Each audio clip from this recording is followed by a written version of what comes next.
ዳርዮስም በመንግሥቱ ሁሉ ዘንድ እንዲሆኑ 120 መሳፍንት በመንግሥቱ ላይ ይሾም ዘንድ ወደደ። መሳፍንቱም ሒሳቡን ያመጡላቸው ዘንድ ንጉሡም እንዳይጐዳ 3 አለቆች በላያቸው አደረገ። ከእነርሱም አንደኛው ዳንኤል ነበረ። ዳንኤልም መልካም መንፈስ ስላለው ከአለቆችና ከመሳፍንት በለጠ። ንጉሡም በመንግሥቱ ሁሉ ላይ ይሾመው ዘንድ አሰበ። የዚያን ጊዜም አለቆቹና መሳፍንቱ ስለ መንግሥቱ በዳንኤል ላይ ሰበብ ይፈልጉ ነበር። ነገር ግን የታመነ ነበርና ስሕተትና በደልም አልተገኘበትምና በእርሱ ላይ ሰበብና በደል ያገኙበት ዘንድ አልቻሉም። እነዚያም ሰዎች ከአምላኩ ሕግ በቀር በዚህ በዳንኤል ላይ ሌላ ሰበብ አናገኝበትም አሉ። የዚያን ጊዜም አለቆቹና መሳፍንቱ ወደ ንጉሡ ተሰብስበው እንዲህ አሉት፣ ንጉሥ ዳርዮስ ሆይ 1000 ዓመት ንገሥ። የመንግሥቱ አለቆች ሁሉ፣ ሹማምቶችና መሳፍንት፣ አማካሪዎችና አዛዦች፣ ንጉሥ ሆይ ከአንተ በቀር ማንም እስከ 30 ቀን ድረስ ልመና ከአምላክ ወይም ከሰው ቢለምን በአንበሶች ጕድጓድ ውስጥ ይጣል የሚል የንጉሥ ሕግና ብርቱ ትእዛዝ ይወጣ ዘንድ ተማከሩ። አሁንም ንጉሥ ሆይ እንደማይለወጠው እንደ ሜዶንና እንደ ፋርስ ሕግ እንዳይለወጥ ትእዛዙን አጽና፣ ጽሕፈቱንም ጻፍ። ንጉሡም ዳርዮስ ጽሕፈቱንና ትእዛዙን ጻፈ። ዳንኤልም ጽሕፈቱ እንደ ተጻፈ ባወቀ ጊዜ ወደ ቤቱ ገባ። የእልፍኙም መስኮቶች ወደ ኢየሩሳሌም አንጻር ተከፍተው ነበር። ቀድሞም ያደርግ እንደ ነበረ በየዕለቱ 3 ጊዜ በጕልበቱ ተንበርክኮ በአምላኩ ፊት ጸለየ፣ አመሰገነም። እነዚያም ሰዎች ተሰብስበው ዳንኤል በአምላኩ ፊት ሲጸልይና ሲለምን አገኙት። ወደ ንጉሡም ቀርበው ስለ ንጉሡ ትእዛዝ፣ ንጉሥ ሆይ ከአንተ በቀር እስከ 30 ቀን ድረስ ከአምላክ ወይም ከሰው የሚለምን ሰው ሁሉ በአንበሶች ጕድጓድ ውስጥ እንዲጣል ትእዛዝ አልጻፍህምን? አሉት።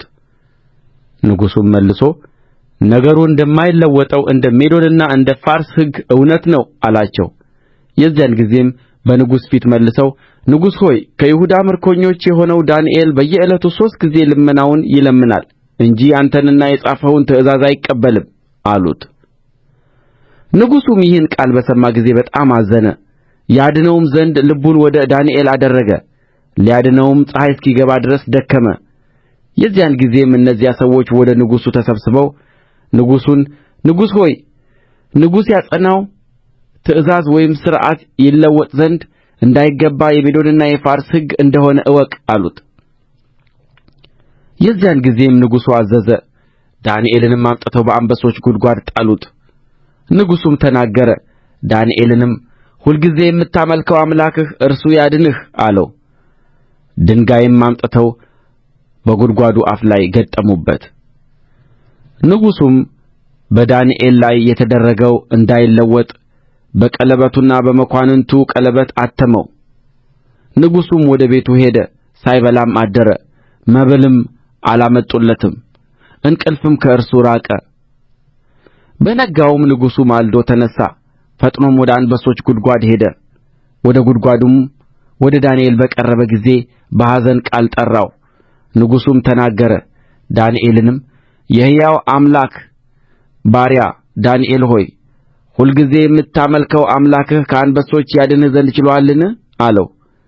ዳንኤልም ንጉሡን ንጉሥ ሆይ 1000 ዓመት ንገሥ፣ በፊቱ ቅንነት ተገኝቶብኛልና በአንተም ፊት ደግሞ ንጉሥ ሆይ አልበደልሁምና አምላኬ መልአኩን ልኮ የአንበሶችን አፍ ዘጋ፣ እነርሱም አልጐዱኝም አለው። የዚያን ጊዜም ንጉሡ እጅግ ደስ አለው። ዳንኤልንም ከጕድጓዱ ያወጡት ዘንድ አዘዘ። ዳንኤልም ከጕድጓዱ ወጣ፣ በአምላኩም ታምኖ ነበርና አንዳች ጉዳት አልተገኘበትም። ንጉሡም አዘዘ። ዳንኤልንም የከሰሱ እነዚያን ሰዎች አመጡአቸው። እነርሱንና ልጆቻቸውንም ሚስቶቻቸውንም በአንበሶች ጕድጓድ ጣሉአቸው። ወደ ጕድጓዱም መጨረሻ ሳይደርሱ አንበሶቹ ያዙአቸው፣ አጥንቶቻቸውንም ሁሉ ሰባበሩ። የዚያን ጊዜም ንጉሥ ዳርዮስ በምድር ሁሉ ላይ ወደሚኖሩ ወገኖችና አሕዛብ በልዩ ልዩም ቋንቋ ወደሚናገሩ ሁሉ ጻፈ፣ እንዲህም አለ። ሰላም ይብዛላችሁ።